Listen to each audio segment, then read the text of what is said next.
शारीरिक रूप से जब हमें तकलीफ होती है तो हम उसे फिजिकल इलनेस का नाम देते हैं, जैसे हेडेक होना, स्टमक एक होना, दांत में दर्द होना। यानी कि जो हमें फिजिकली हमें क्या कर रहा है, अनइजीनेस दे रहा है, हम बहुत ज़्यादा अनकंफर्टेबल है, हमें दर्द हो रहा है, तो हम उसे क्या बोलेंगे, फिजिकल इलनेस।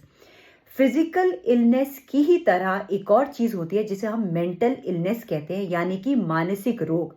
मानसिक रोग में आपको चीजें ऊपर ऊपरी तरह से नहीं दिखाई देती हैं, लेकिन कुछ लक्षण ऐसे होते हैं जिन्हें ऑब्जर्व करके आप ये जान सकते हैं कि कोई भी व्यक्ति मानसिक रोग से ग्रसित है। तो आज मैं उन्हीं लक्षणों को आपके समक्ष रखूंगी।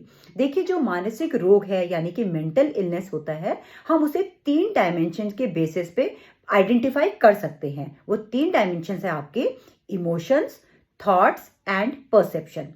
इमोशंस का मतलब होता है कि जो व्यक्ति होता है उसके अंदर हजारों इमोशंस होते हैं। कभी वो खुश रहता है, कभी वो उदास रहता है, लेकिन यदि कोई भी एक इमोशन वो आपके हर जगह देखने को मिलता है, हर सिचुएशन में देखने को मिलता है और बहुत लंबे समय के लिए आपके साथ है। फॉर एग्जाम्पल, हर समय उदास रहना। कोई व्यक्ति आपको जोक सुना रहा है, आप फिर भी उदास हैं। आप शादी में गए हैं तो भी उदास हैं। आप किसी भी गैदरिंग में है, कहीं पर भी है, किसी भी सिचुएशन में है, ऑफिस में है, घर में है, वो उदासी आपका पीछा ही नहीं छोड़ रही है, तो इसका मतलब आपके डिस्टॉर्टेड इमोशंस हैं, यानी कि आपको कोई मेंटल इलनेस परेशान कर रही है।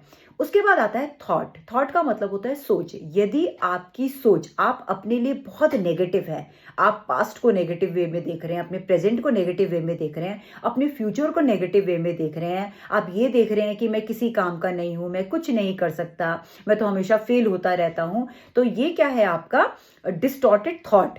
जैसे कि फॉर एग्जाम्पल स्किज़ोफ्रेनिया के जो पेशेंट्स होते हैं, उनको एक डिल्यूजन हो जाता है, वो फॉल्स बिलीव्स को ही सच मानने लग जाते हैं। जो चीज सच नहीं है वो उसको सच मानते हैं। जैसे फॉर एग्जाम्पल, कोई हस्बैंड है, वो ये सोचता है कि मेरी वाइफ है, वो मुझे चीट कर रही है, जबकि आप अगर उससे ये बोलेंगे भाई तुम्हारी वाइफ तो दिन भर घर में रहती है, वो तो कहीं भी नहीं जाती, लेकिन अगर उसकी बिलीफ होगी कि वो उसे चीट कर रही है, तो वो अपनी इस बिलीफ को ही सच मानेगा। ऐसे ही कि वो पड़ोसी मुझे मारना चाहते हैं, मेरे पड़ोसी, तो वो अपने पड़ोसी को हमेशा शक की नजर से देखेगा, चाहे वो पड़ोसी बहुत ही जेंटल क्यों ना हो। तो ये लोग क्या करते हैं, अपनी फॉल्स बिलीफ में ही रहते हैं। तो ये हो गया आपका distorted thoughts.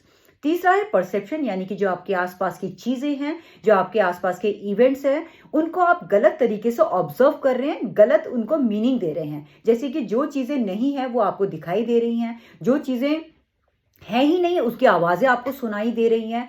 Muttering to self, यानी अपने आप से बातचीत करना, ये कुछ ऐसे सिम्टम्स हैं जिसमें आपको डिस्टॉर्टेड परसेप्शन का पता लग जाएगा। यदि आपके समक्ष, आपकी फैमिली में, आपके आसपास कोई भी ऐसा व्यक्ति है जहां पर आपको ऐसे इमोशनल